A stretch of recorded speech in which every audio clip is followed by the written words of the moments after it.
Next Our Neighbor by Peter Filler. Chapter 10 Leaving Home. Jodis and Genix boarded Tic-Tac-Two at Starbase Utopias. Their mission? To rendezvous with RD-90, blend into the community, then share star secrets. Lead Commander Ramon, nervous but focused, was busy coordinating the timing of Jodis and Genix's meeting with RD-90. Zibo is like Earth in only one way: the gravity that holds everyone firmly on the ground. Their home star, Proxima Centauri, is 4.22 light years away from Earth. On Zibo, it's dark most of the time. In Cyberbia, their home city, Jodis and Genix get only 4 hours of sunlight each day. The only plants allowed indoors are plastic. Outside, moss, lichens, and tumbleweeds grow in the dim light. At age 10, Jodis and Genix left Zibo aboard Tic-Tac-Two with their Uncle Stan and Aunt Marianne, heading toward Earth. Their mission was clear: make first contact with humans to show that we are not alone in the universe, and that interstellar travel is possible. This mission might finally answer Earth's oldest question: does life exist on other planets as we know it? And what if someone out there was willing to share the secrets of interstellar travel, their star secrets, with us? For Jodis and Genix, it felt like they had just left home.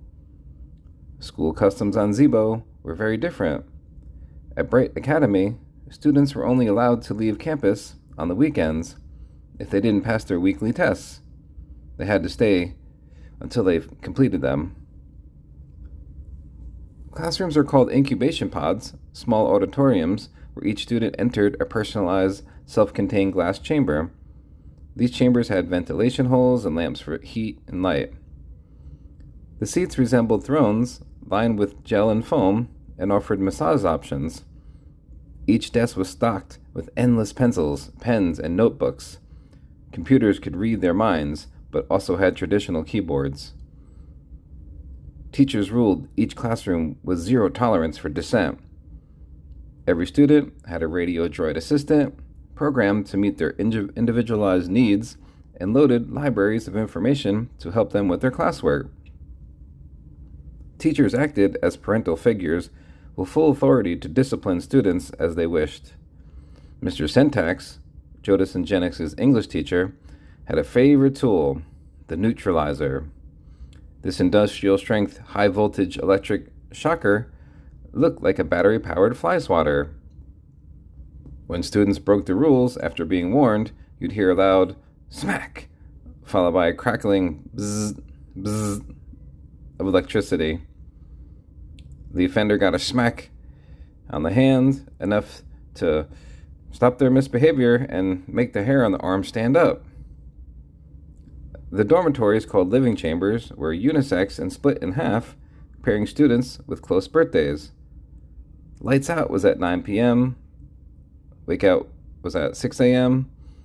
Breakfast was served from 6:30 to 7 a.m. Classes run from 7:30 to 5 p.m., with lunch from 12 to 1 p.m.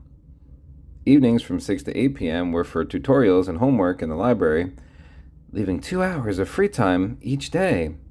1 hour between 5 and 6 p.m., and another between 8 and 9 p.m. Their free time was the best time of the day. Jodis and Genix loved riding their bikes into Cyberbia to buy pizza and play video games, which were both banned at their school. After leaving the starbase in Cyberbia, Jodis, Genix, Uncle Stan, and Aunt Marianne traveled to Earth at mind-blowing speeds.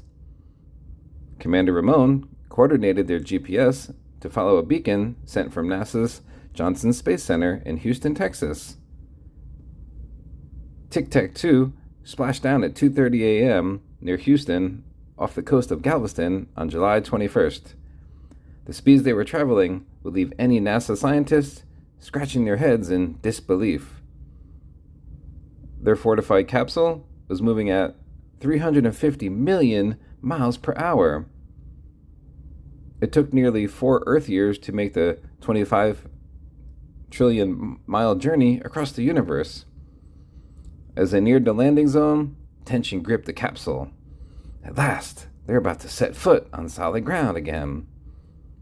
"Hang on tight, everyone," Uncle Sam shouted as their capsule rolled towards the Gulf of Mexico at terrifying speeds. "Brace for impact," were his final words. Everything happened so fast. Jodis and Jenix raised their hands and screamed, then splash. Inside the capsule, Uncle Stan groaned. "Arr," and Aunt Marion whispered, "Ow." Silence fell. Moments later, everyone stirred, confused. "What happened?" Jenix asked. "We landed," Jodis said. After hitting the water, Uncle Stan took control of Tic-Tac-Toe and began diving deep. "We have to get to the bottom of this gulf so no one can find us," he said. As they descended, he added, "We'll wait here until tomorrow night when RD-90 arrives on Tic-Tac-1. We don't want to raise any suspicions. Someone might have seen us land." Jodis and Jenix had to prepare for a whole new kind of challenge, fitting in at a strange new school while keeping their true identities hidden. Back on Zibo, life was very different. Their home city, Suburbia, had only 4 hours of sunlight each day. Schools were strict, with incubation pods, glass-like chambers where students learned individually under watchful teachers who ruled with little tolerance for disobedience. They had advanced tech, mind-reading computers, and even high-voltage shockers to keep students in line. Earth schools, however, were a whole different world. Arriving at Buccaneer High in Galveston, Jodis and Jenix faced new customs and challenges. Unlike Bright Academy, where students stayed indoors until passing weekly tests, Earth students allowed freedom to roam halls and socialize.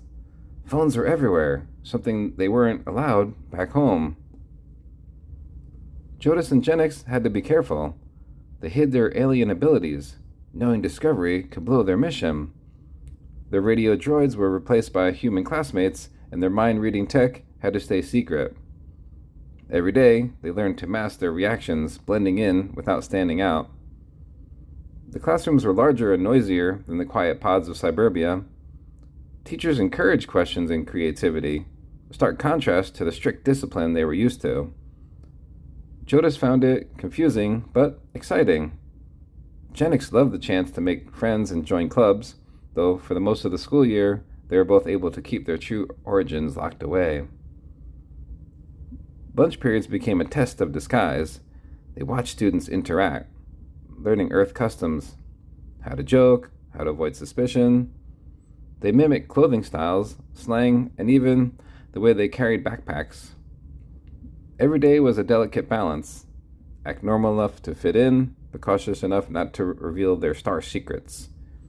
Their favorite moments were outside school, riding bikes into town, grabbing pizza and chips, and sneaking in a few minutes of video games. These small freedoms made Earth feel more like home, even if their true mission loomed in the background. Jodis and Jenix's journey wasn't just across the stars, it was a journey of learning how to live as humans, hiding the truth while hoping to share the universe's greatest secrets when the time was right. First week at Buccaneer High. Jodis adjusted his backpack nervously as he stood near the noisy lockers of Buccaneer High. The chatter of students filled the hallway, laughing, shouting, swapping stories. It was so different from the quiet incubation pods of Suburbia. Jenix nudged him and whispered, "Act natural. Blend in." Jodis nodded, trying to mimic the casual slouch he'd seen in other kids. It wasn't easy. Back home, every moment had meaning. Every glance was calculated. Here, no one seemed to care. In class, the teacher encouraged questions and group discussions, things Jodis and Jenix had never experienced. The bright fluorescent lights, the buzz of dozens of students talking at once. It was overwhelming. Jenix raised her hand, confidently surprising herself. During lunch, they watched others eat pizza and chips, chatting freely with friends. Jonas pulled out a sandwich he'd packed, feeling the weight of every eye that could discover their secret. The radio droids were nowhere to be seen, replaced by unpredictable social maze of Earth teens. Jennings whispered, "We have to hide the way our minds work. No telepathy, no strange powers, just normal." Jonas forced a laugh as a group nearby joked about video games. He pulled out his phone, pretending to check it, though he'd never used one before. After school, they biked to a local pizza shop, savoring the taste of Earth food, sometimes impossible on Zebo. For a few moments, they felt like ordinary kids, just two teenagers trying to fit in. But as they rode home, under the Texas sky, Jonas glanced up at the stars and whispered, "One day we'll share our secrets, but for now, we survive."